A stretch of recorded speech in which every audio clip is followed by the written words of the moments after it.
But yeah.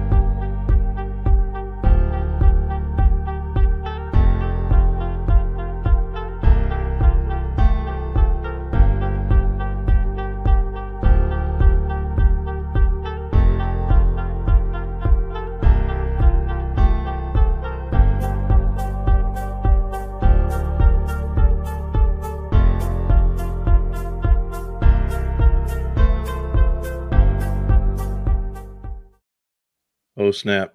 Oh, snap. We're back, guys. Are we back? We are so back. Is this happening? This is happening. This is not a dream. This is not a drill. It's not a drill, y'all. It's not a drill. It's so good to be back and doing this nerdy stuff. Let's go. Yeah, for sure. We are color coordinated today with like the white or off-white open V-neck, stuff going on. Matching pop filters.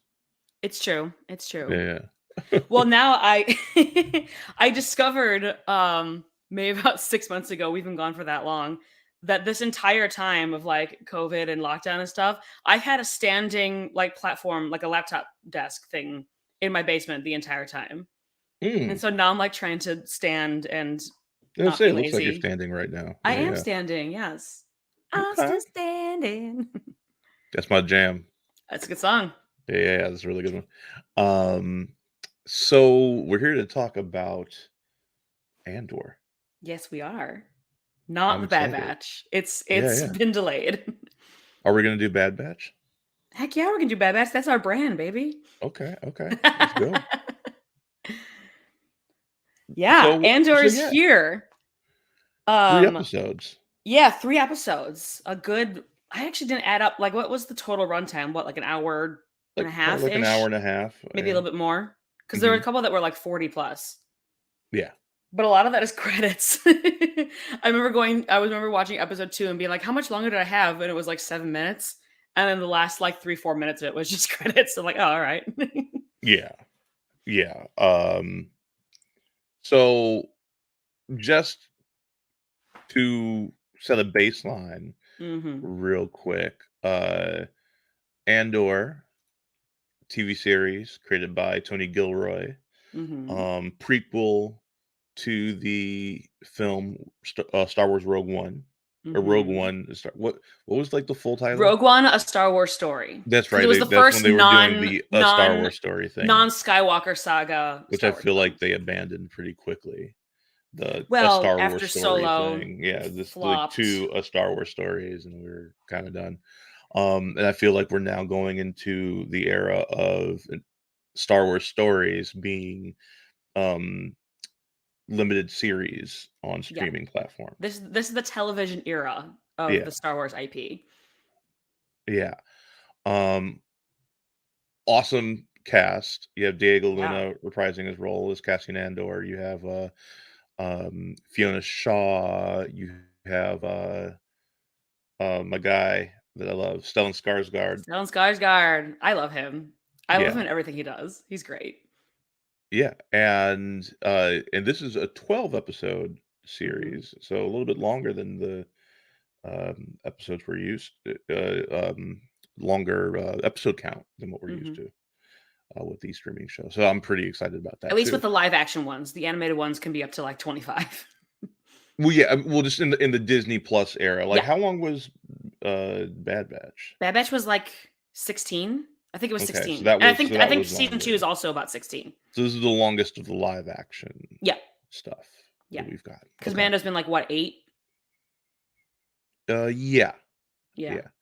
And this is set 5 years before the events of Rogue One. I believe it started off saying that it was 5 BBY, which is 5 years before the Battle of Yavin. Right. Which is pretty cool. Because Rogue One and A New Hope are the only Star Wars movies to like happen like immediately back. Oh, that's not true. Wait, hang on. Wasn't Last Jedi immediately after Force Awakens? Okay, fine. Yes. But still, it's pretty rare in Star Wars media that things happen like in sequence like that. Yeah. So what were your general thoughts? General thoughts, reporting for duty. So when I was browsing Twitter and hearing all the people who got to see it early and all like the early reviews coming in, the points that I was hearing were as follows. It's like, and I don't like this phrase, but like Star Wars for adults, it's like grittier or darker or whatever. Um, they say it looks like prestige TV. Like if you take out if you put in like bullets instead of laser blasters coming out of the blasters, and take out all the Star Wars casing that this is in, it just looks like your average espionage thriller that would be on like HBO. Yeah, um I definitely felt like this was HBO yeah. TV, yeah. Yeah, for sure. Aesthetically, I was hearing it looks like it belongs in like the Rogue One. Um, I don't even know, like the Rogue One umbrella because of the Mhm, the colors and things that has a gritty, lived-in feel, which Rogue One definitely leaned into, and also budget. It makes Obi-Wan's budget look like chump change. And I think all of those early reviews, all those points are 100% true. That's exactly the vibe I got from it too. mhm. Yeah, but did you like it? I do like it. Another thing that I heard, sorry, this is gonna dovetail with what I was about to say, is that yes, we got 3 episodes, but it's definitely a slower pace. They're Mhm, really taking their time to establish tone, establish setting, establish the cast. But I don't mind that. Maybe I would mind it a little bit more if we did not get 3 episodes at once. Maybe be like, okay, we got 1 episode and we only got, you know, a limited number of revelations here, limited number of reveals. But because we got all 3 at once, I don't mind it. I think it helps to establish tension, especially in these scenes that don't have a lot of dialogue, because we really haven't had like a ton of dialogue so far. Um, yeah. yeah, I really hope that it's all leading somewhere. I hope it's not just like eye candy for eye candy's sake. But I'm really enjoying it so far. Yeah, I okay, so this is made for me. Okay, do tell, do tell. I love a slow burn drama. Mm, Breaking Bad is my favorite TV show maybe of all time. okay, I loved Better Call Saul.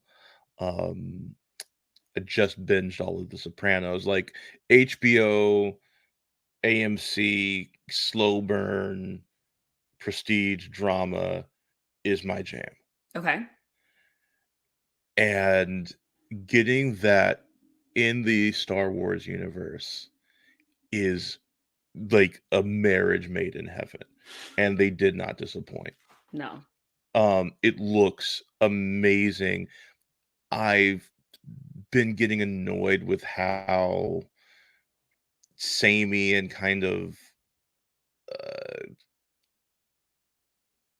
unsubstantial the shows have been starting to look since they started filming on the volume. okay. This does It not. doesn't feel like lived in. Yeah, and that's one of my favorite things about Star Wars is everything feeling tactile and touchable. Okay. And as my eyes have adjusted to the volume, at first I was like, "Oh, the volume is awesome. This looks so cool." But Yeah. as my eyes have adjusted to it, everything kind of has the same kind of look.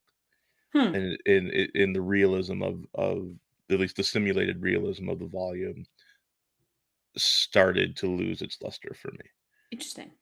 Okay. Um, I liked Obi-Wan.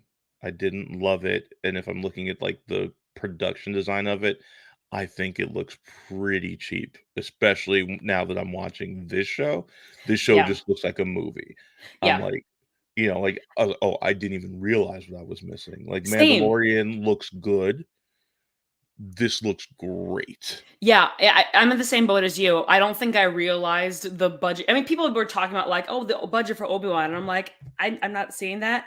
But now that I look at Andor and I see, there's like props in the background that like will never be seen by anybody, but it's just there for ambiance. And it looks like they freaking built the city. It's not just like a bunch of flats. You get people going in alleyways and things like that. Like everything is just so well realized Yeah. that I now I'm looking at, like it can only be like, oh, there's like 4 extras in the background, whereas like here in Mhm. Andor they got like a whole city.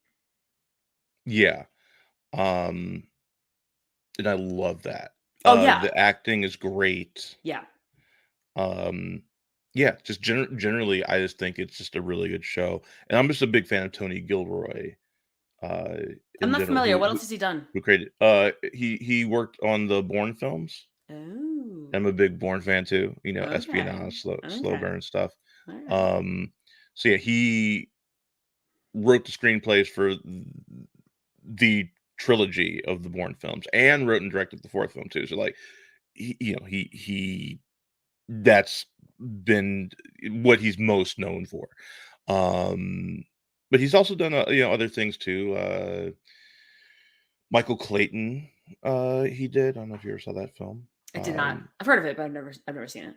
But yeah, he's very good, and I just like his sensibilities as a storyteller. You know, it's Yeah. just kind of right up my alley. Um, and Star Wars for grown-ups, me being a grown-up now, is kind of right up my alley. I, Um, I I do take a little bit of umbrage with that phrase. I think Star Wars is for everybody. I think there's a lot of adult things in Star Wars already. I don't know. I just right, but this one it felt feels a little condescending to me. but to me, this felt markedly different. Oh, for sure. Like, In the style of a Rogue One. we started off in a brothel, Yeah. right? Like, we were in, Yeah. like, the red light district. Like, Mhm. that's not something you would usually see in Star Wars. Right. Or like even little things like Bix like wakes up in Tim's bed in episode Yeah, 2 and I was like, Bix, "Oh, like, there's turned up implied and was sex like, here. "Hey, Okay." let's Yeah. bang." Yeah. Right? Like, oh, sexuality is a thing Like in yeah. this Star Wars. You know, like, that's what I mean when I say Star Wars for adults. It's like, it's not tiptoeing around those themes. 2 dudes get just, like, straight up, like, murdered in the first, in the opening scene, like Andor, like, mistakenly kills the one dude, but then it Yeah. was like, "Oh." Just straight up wrecks the second one. Just Yeah, straight up, yeah. did you notice the kind of symmetry between that and his opening scene in Rogue One where that guy tells him about the planet killer and then the Mhm. stormtroopers come in and he's like, you just waste that guy. Yeah. Very similar. Yeah. Um, and I love that, so I think it deserves, its moniker as, like, grown-up Star Wars because, there are No. shows that are all ages.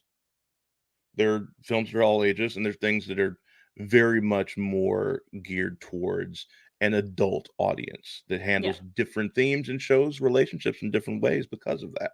So, like, I don't say it in a condescending way. I think that they've done plenty of gripping drama throughout the years of Star Wars, but like but I've never seen them do an adult show like this. It's That's usually fair. all ages. And the closest they got to that prior to this was Rogue One. Hmm. Now, I would like to pose one question because we Mm, talked about the Star Wars for Adults tagline. We talked about how you take away the laser bolts and the guns and put bullets instead and all this stuff, and it pretty much is a prestige drama. Does it feel enough like Star Wars, whatever that means to you? for me, yes, because we set precedent in Rogue One, so it Hmm. doesn't feel too jarring to me. And Hmm. Rogue One didn't go quite as far as this, I felt, in its adult tone. So it's like a nice bridge to this dark like it laid the groundwork to let us explore these kind of stories Yeah. in a Star Wars universe. The blasters are still there, the droids are still there. Now there's blue noodles instead of blue milk, you know. I did notice that. Um it didn't feel like it wasn't Star Wars. The only thing I think that perhaps was missing from what people expect from Star Wars is some Jedi stuff, right? Like there's, Which we're not going to get. we're not gonna get that. This does not feel like the show for Jedi stuff, and which I'm Well, I kinda think they happy they came about. out right and said it. They're like, "We're not gonna do, lightsabers, we're not gonna do Jedi. This is just, this is on the ground stuff." Yeah. I'm kinda happy about that Yeah. because it once you get into Jedi stuff, I feel like you start having to address Skywalker family drama. Like, I feel like that people just kinda fall into that, and I'm happy that we're not doing that. I don't think it necessarily has to be the case, but yeah, you can tiptoe dangerously in that direction. It depends on which Jedi you pick. Right. I think that they did a good job of having a bit of Force stuff with the Guardians of the Wills in Rogue One without, Yeah. like, beating us over the head with it. If they do have Force stuff in here, just don't root it in the Jedi, and I'm Yeah. happy, you Yeah. know, because there's other paths of exploring the Force. Yeah. I think for me, and I know this is coming, so I'm willing to let it slide for these 3 episodes, is that right now it feels like very small stakes. I mean, you're on this one planet, it's a company town, so they're all being, subjugated by like the security force or like this one corporate entity. We're not getting rebels, we're not getting empire, we're just getting like this little world. And I know that's coming because obviously Cassian is going to join the Rebel Alliance at some point. We're going to see the Senate and Mon Mothma, and we're going to get Mhm. all that stuff. So I'm willing to like see how it all ties together. But for now, Yeah. I'm like, yes, it feels like Star Wars in the sense that like you got the little guy who's being oppressed and rising up against the big bad. So it's thematically Star Wars, and like you said, you have the veneer of droids and blasters and things like that. But I am looking forward to see how it ties into the bigger picture as well. I kind of almost don't want it to tie into any bigger picture. I kinda want it to just be on its own island. Okay. Um, I think the Star Wars universe is big enough where you can tell like a complete story that doesn't tie into like the larger like ongoing war and stuff I like that. mean, You can tell me it's like a more self-contained story about this one person within this war and how this war affects him. This to me feels like super character driven yeah, instead of super lore driven, which I think is an interesting distinction to make. Like, we still have plenty of character development throughout those lore-driven stories, but ultimately they are advancing the world of Star Wars.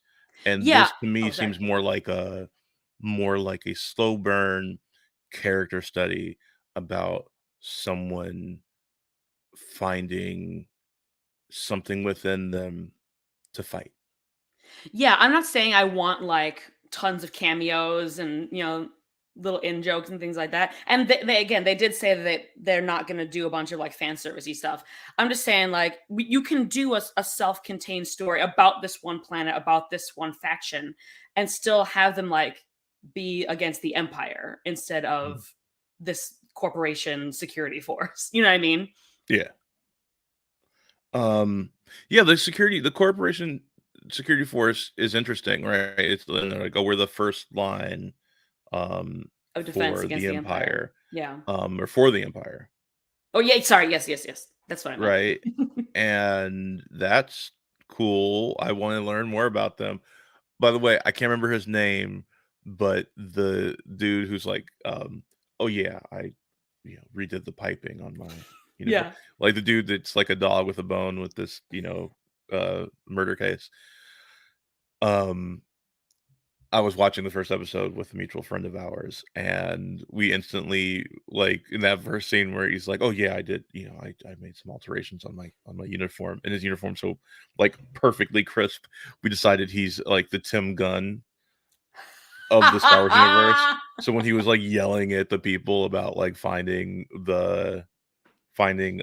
Andor, we were like, "Make it work, Make it work, people. people, make it work."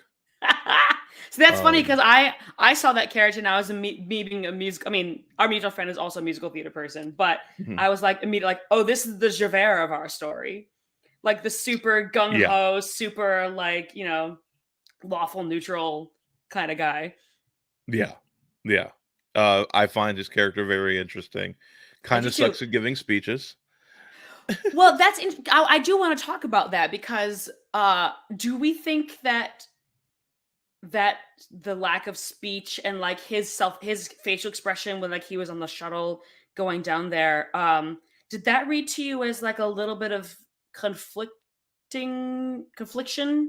in his spirit or no? Because to me it read it Um, read to me like he was a little bit unsure of himself. I don't know.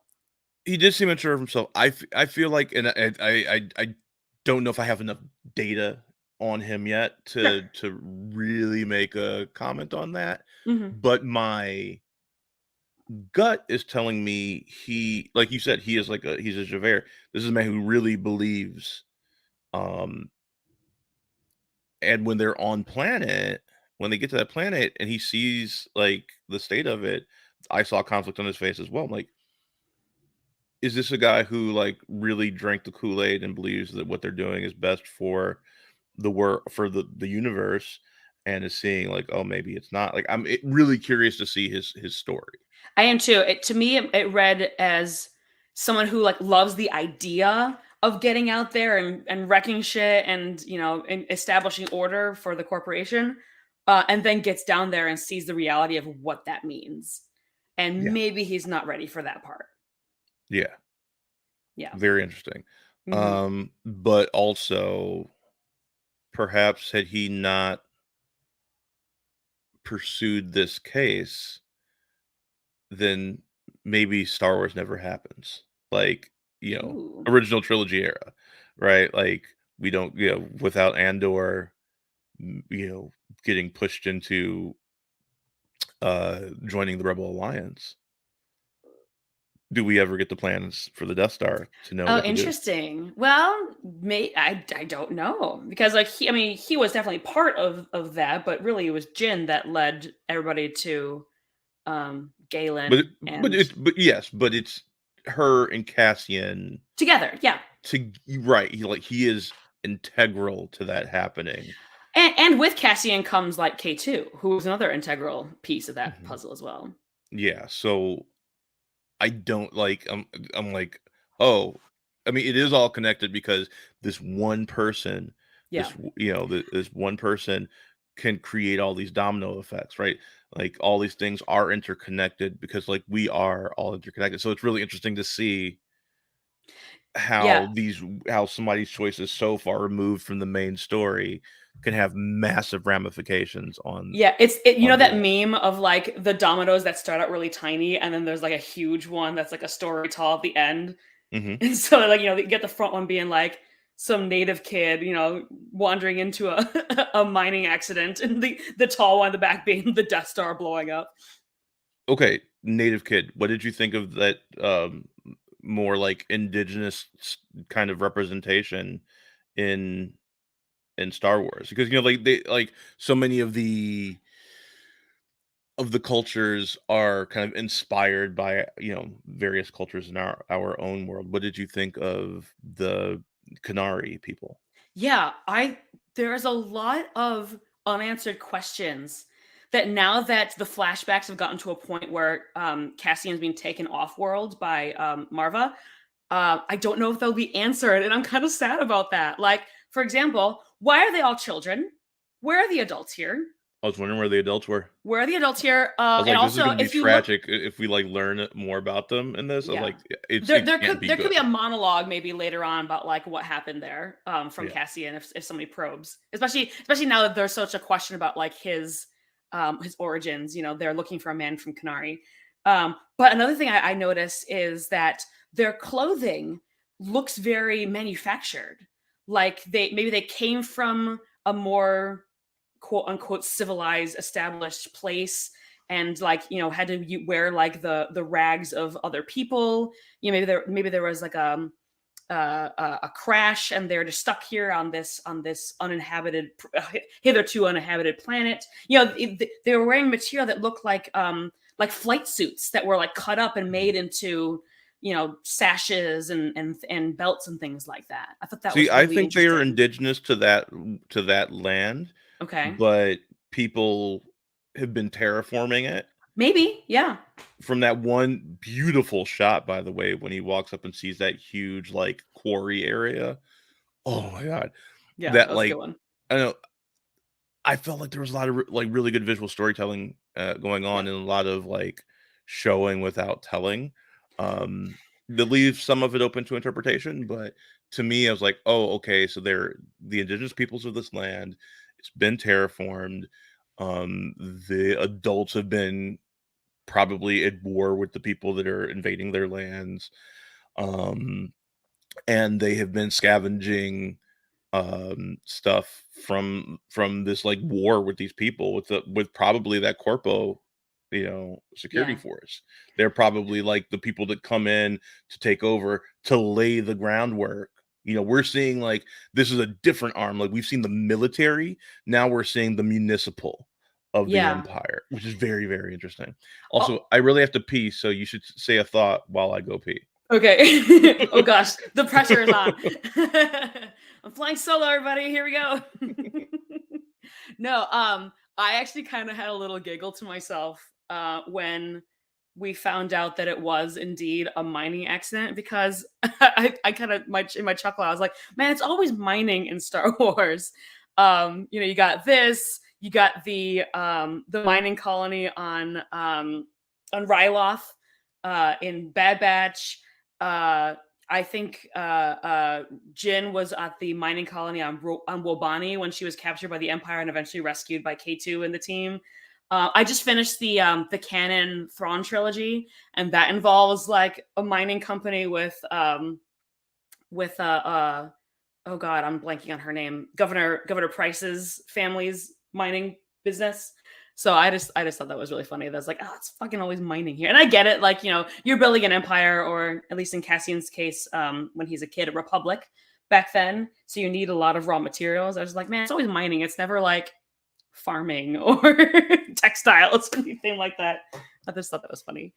For sure. Um, yeah. Oh, good, you're back. That was perfect because I was just running out of that thought. You can thank my water pills for that. That's what happens Yay. when you have a heart condition. You Got have it. to pee a lot Got because it, it got can it. affect the kidneys.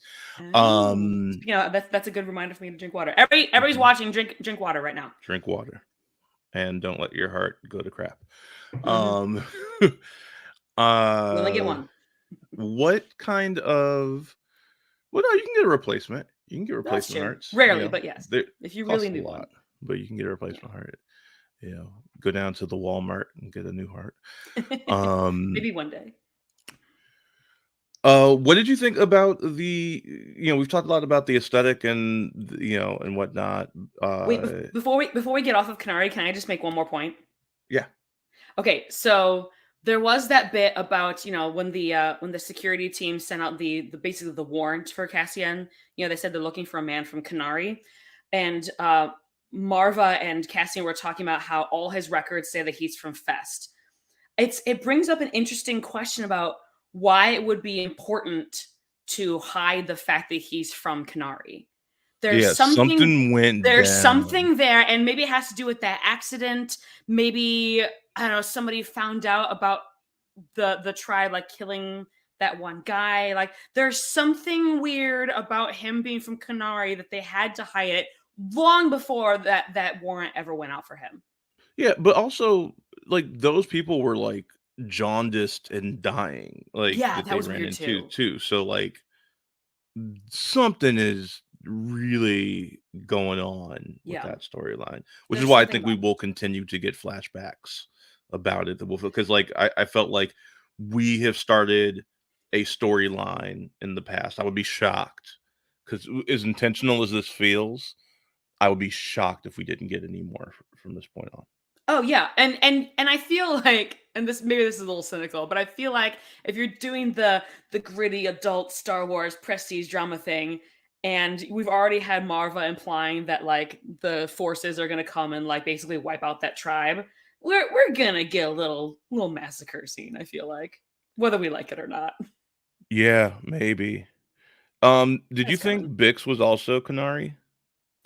Oh, I haven't really thought about it, if I'm honest with you. At first, I was like, "Oh, maybe she's the older girl," but and then She she got gone. capped. She gone. I think she's dead, She's definitely dead.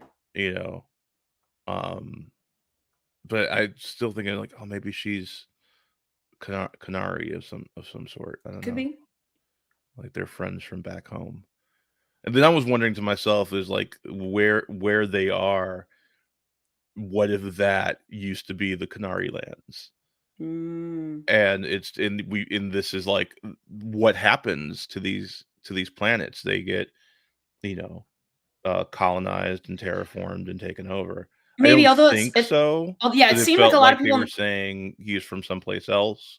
And or no, but we say you're from Fest, but we don't say you're from Canary. But like the thing that was with Canary, like I don't know, it felt like an extermination type of like a genocidal type of thing. or maybe, I mean, it seemed like a lot of people from that town didn't even know what Canary was.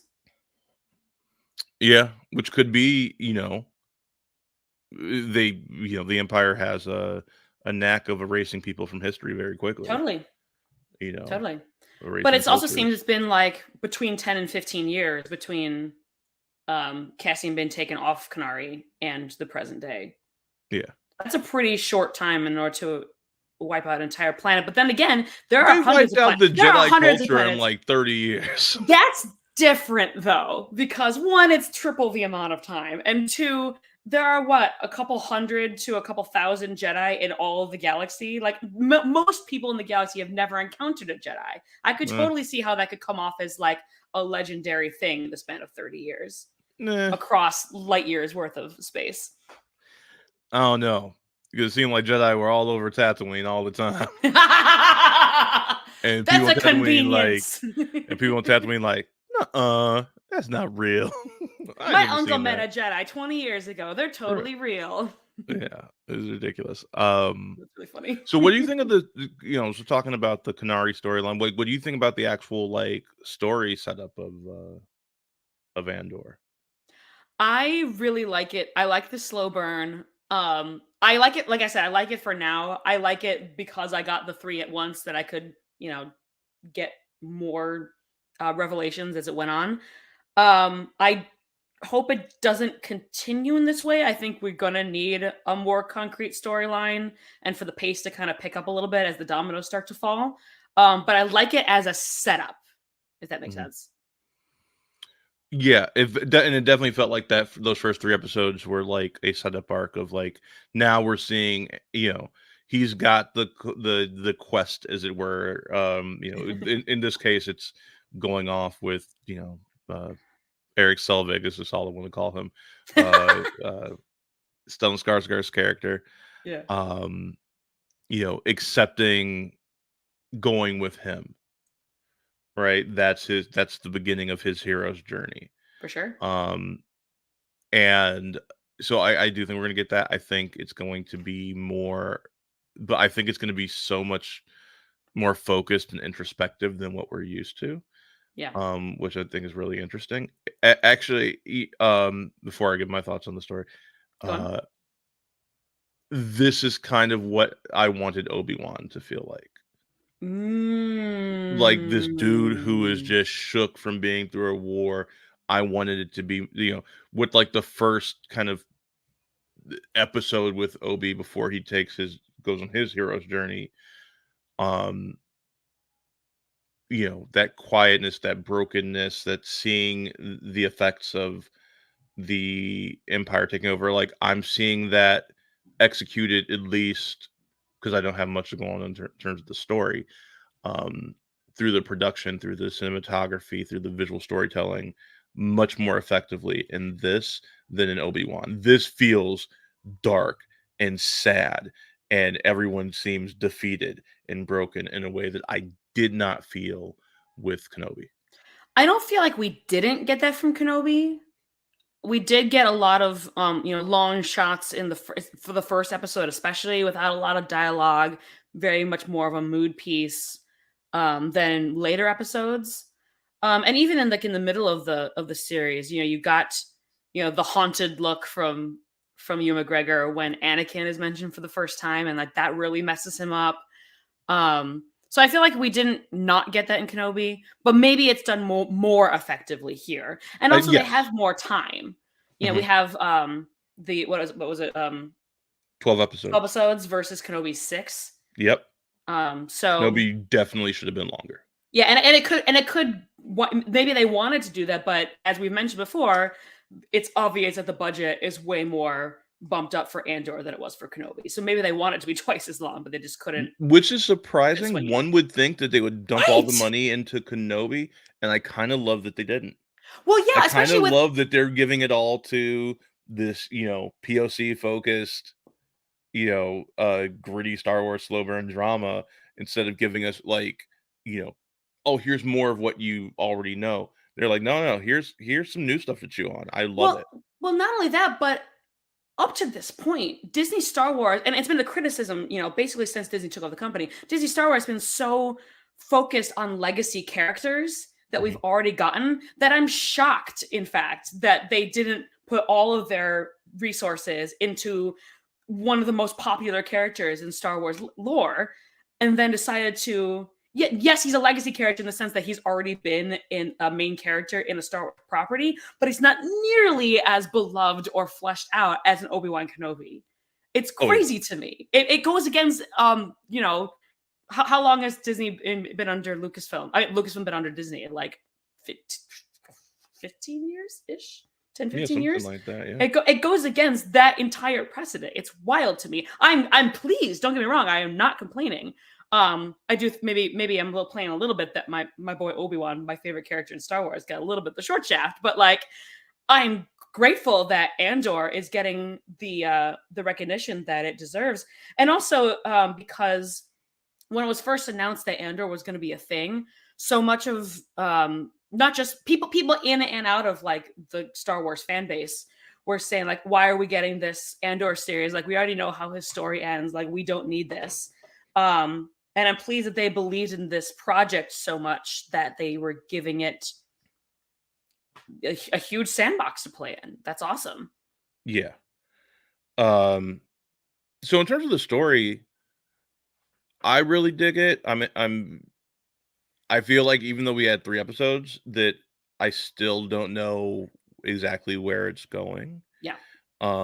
Does it go straight from this to him, like, training with this dude who's obviously, like, in the Rebel Alliance? He's like, "Don't you wanna get these bastards for real?"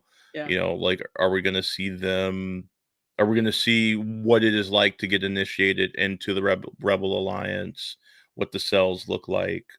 Are we gonna get more information on the structure in the live action? We got a lot of that in Rebels, Mhm. though I don't but we have not gotten a lot of that in live action, so I'm curious to see where that's going.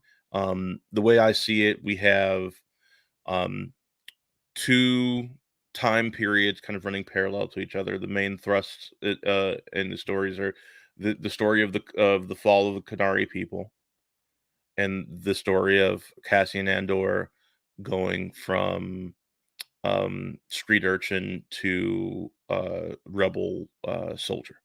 Yeah.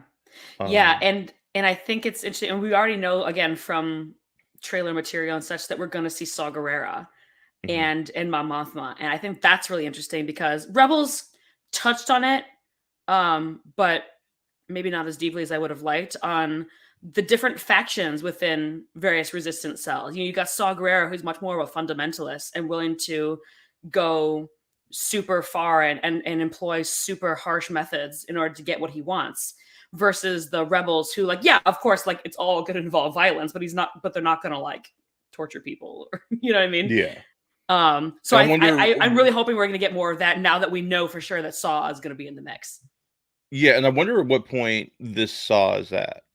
Because, right, because, like, for those of us who have seen him in his brief appearances in animation, Hmm.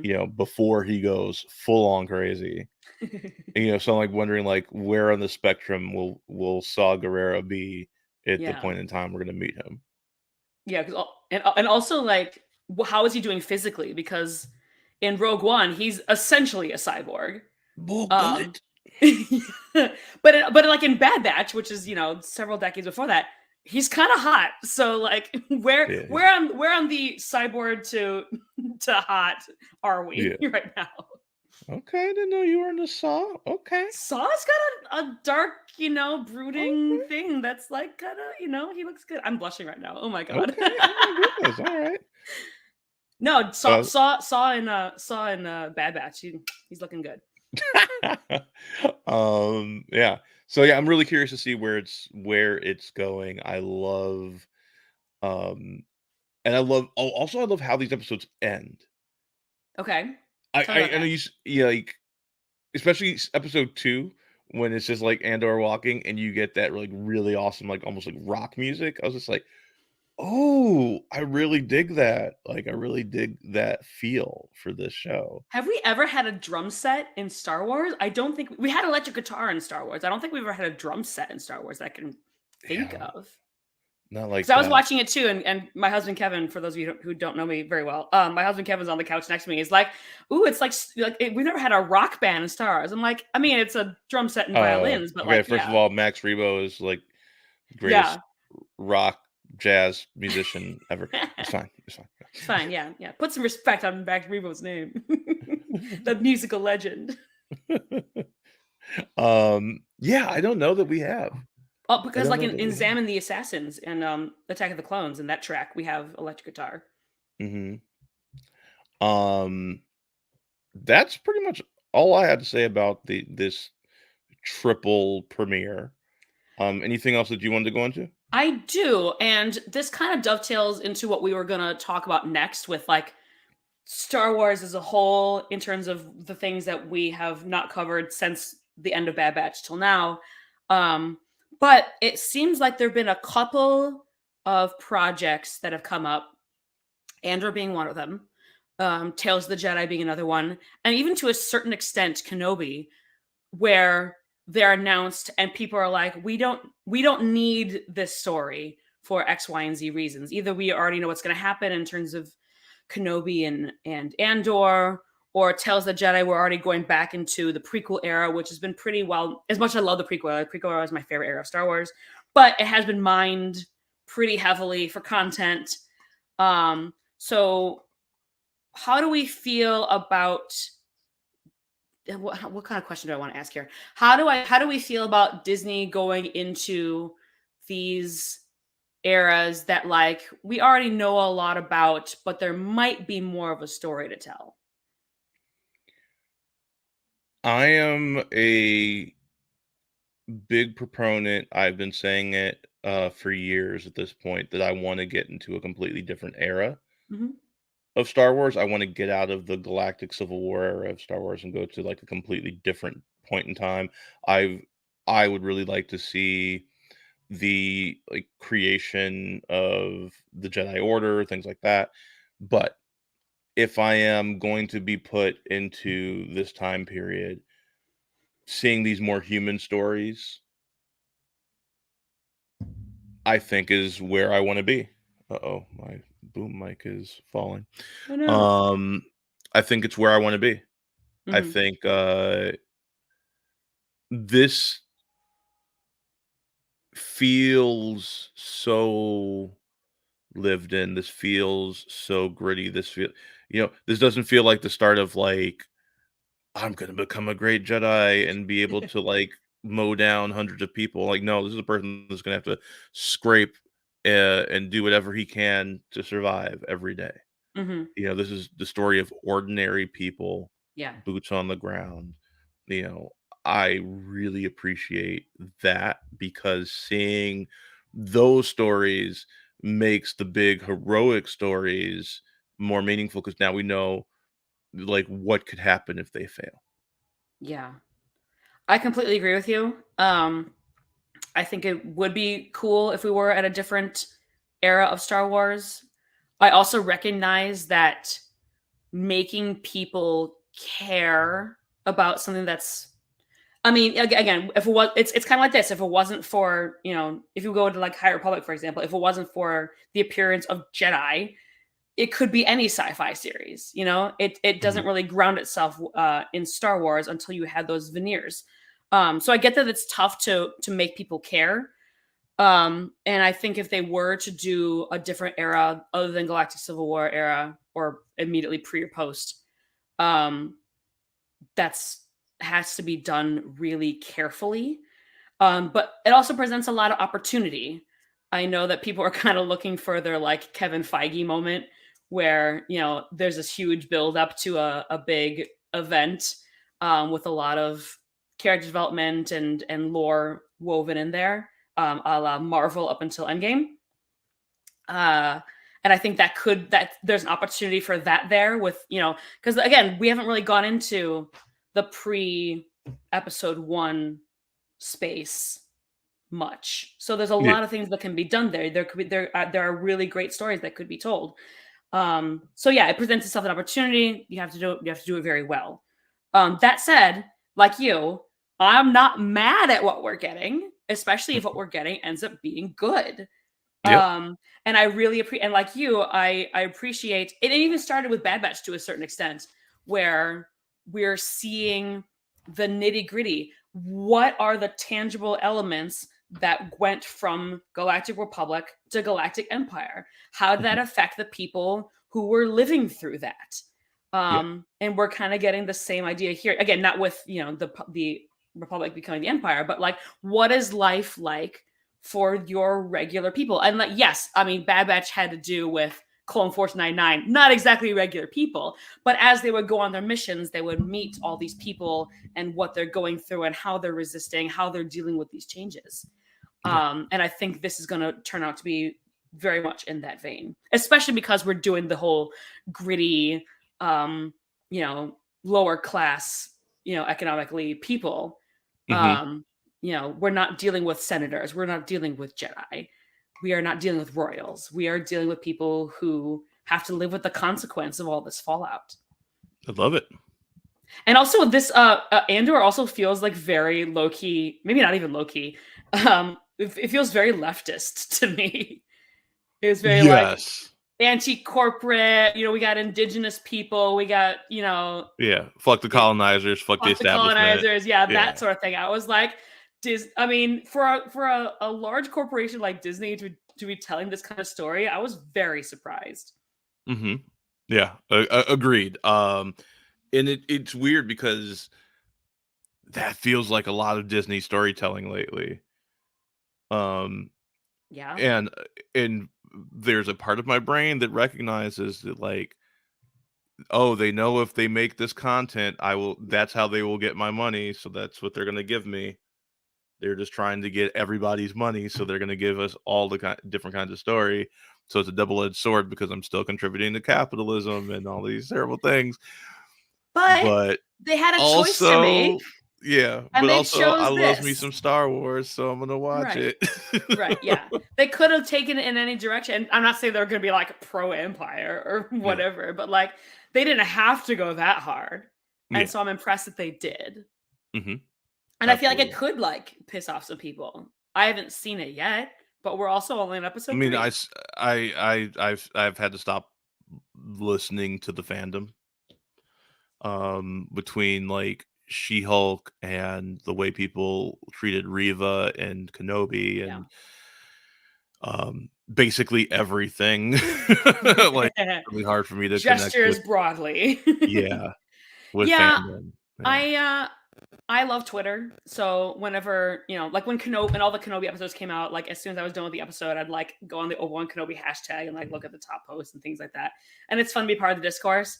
I'm not trying to downplay anybody's reactions or anything, but I think most people were not super like anti, you know, anti Riva, anti Andor, all this stuff.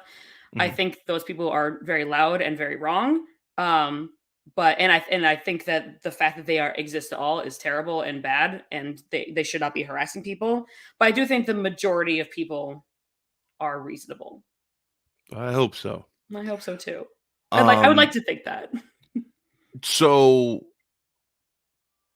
there's gonna be another episode. It might actually come out before this, but so if it's already out, please check it out. But we're going to talk about um all the Star Wars stuff that we missed while we've been on hiatus and what we thought of them. I'm thinking maybe we'll pull out a tier list graphic Ooh, and I we love can that. like, Let's do that. talk about them and briefly and then rank them. And then, I mean, as long as we're doing that, we might just do like, all the Skywalker stuff, like, rank all the Star Wars stuff. We might as well, if we're already talking about it. We'll talk about the new stuff first maybe, and then kind of go into like the rest of that. I think we can do something fun like that. Sounds spicy. And we're gonna try and once Bad Batch comes out, we're gonna use that as our test on reactions. We'll see how that goes. I'm very nervous about it because I've never, done that before outside of reacting to a couple trailers. So we'll see how Yeah. that goes. Um, That also might be a more expletive laden yeah, experience rather than this buttoned up conversation because things could get emotional. yeah, cool, cool. All right, well, it's good to be back. I love you, Kat. I love you too. I've missed this so much. Yeah. If you watch this and you comment on it, please comment on it. Let us know if how you like this format. We're doing a new format, and if you would rather us do this live, let us know, and we'll Yeah. try and make time for it to do live, like evening of when it comes out or something like that. Do these conversations live, or we might choose a time to do like a monthly live stream where we take questions and stuff like that. I'm looking to perhaps getting on Twitch and things like that. So there'll be a lot of fun changes coming up as we roll back out dope content. So be sure to like and subscribe. Be a part of the journey with us. Let's go. Yes. All right, y'all. Bye.